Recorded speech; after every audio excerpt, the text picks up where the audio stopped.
ভিডিওটিতে ক্লিক করার জন্য আপনাদেরকে জানাই অসংখ্য ধন্যবাদ। আপনারা দেখছেন আপনাদের প্রিয় ইউটিউব চ্যানেল এমপ্লয়ার সাপোর্টার। তো ফ্রেন্ড, সবাই কেমন আছেন? নিশ্চয়ই খুব ভালো আছেন।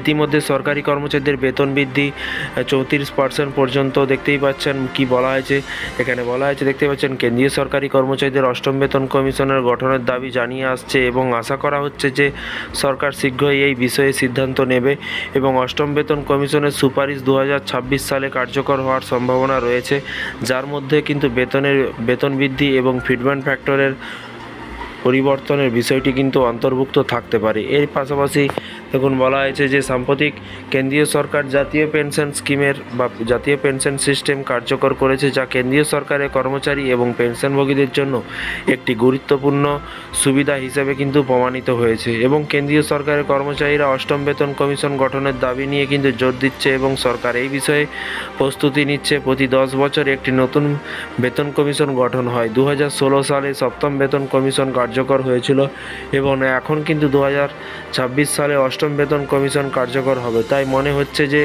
সরকার এর প্রস্তুতি শুরু করে দিয়েছে এবং সপ্তম বেতন কমিশন ফেব্রুয়ারি 2014 সালে গঠিত হয়েছিল এবং এর সুপারিশ কিন্তু 1 জানুয়ারি 2016 থেকে কার্যকর হয়েছে। অষ্টম বেতন কমিশনের সুপারিশগুলো কিন্তু 2026 সালে জানুয়ারি থেকে কার্যকর হবে। এটি সুপারিশ তৈরিতে কিন্তু প্রায় 1.5 থেকে 2 বছর সময় লাগতে পারে। তাই সরকারি কর্মচারীরা আশা করছে যে সরকার শীঘ্রই নতুন বেতন কমিশন গঠন নিয়ে পদক্ষেপ নেবে এবং আশা করা হচ্ছে যে লেভেল 1 কর্মীদের কিন্তু বেতনের 38% পর্যন্ত এবং লেভেল 18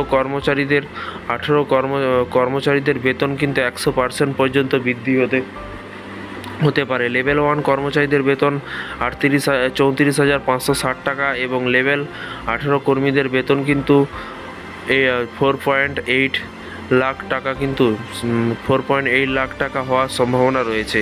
ষষ্ঠ বেতন কমিশন থেকে কিন্তু সপ্তম বেতন কমিশন যাওয়ার পর কর্মচারী ইউনিয়ন ফিটমেন্ট ফ্যাক্টর 3.68 করার দাবি করেছিল। তবে কিন্তু বলা হচ্ছে যে অষ্টম বেতন কমিশন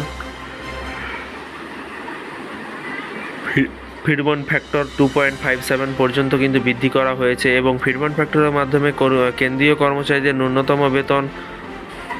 ন্যূনতম বেতন কিন্তু 7,000 টাকা থেকে বৃদ্ধি হয়ে কিন্তু 18,000 টাকা হবে এবং অষ্টম বেতন কমিশনে যদি ফিটমেন্ট ফ্যাক্টর 3.68 দিয়ে গুণ করা হয় তবে কিন্তু মাসিক বেতন 18,000 টাকা থেকে 18,000 থেকে কিন্তু 44% বৃদ্ধি পেয়ে কিন্তু 26,000 টাকা হবে। গত কয়েক মাস অষ্টম বেতন কমিশন গঠন নিয়ে কিন্তু বহু কর্মচারী সংগঠন কেন্দ্রীয় সরকারকে কিন্তু চিঠি দিয়েছে এবং সাম্প্রতিক এই বিষয়ে কিন্তু অর্থ সচিব টিভি সোমনাথন বলেছেন যে অষ্টম বেতন কমিশন 2026 সালে কার্যকর হবে। এর জন্য কিন্তু এখনও সময় রয়েছে, তবে সরকার অষ্টম বেতন কমিশন গঠনের বিষয়ে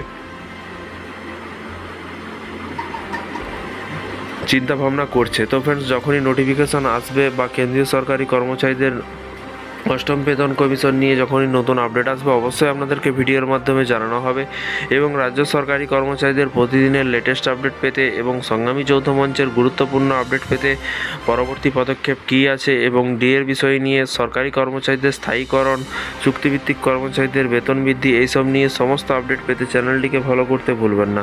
থ্যাংক ইউ ভিডিওটি এতক্ষণ দেখার জন্য।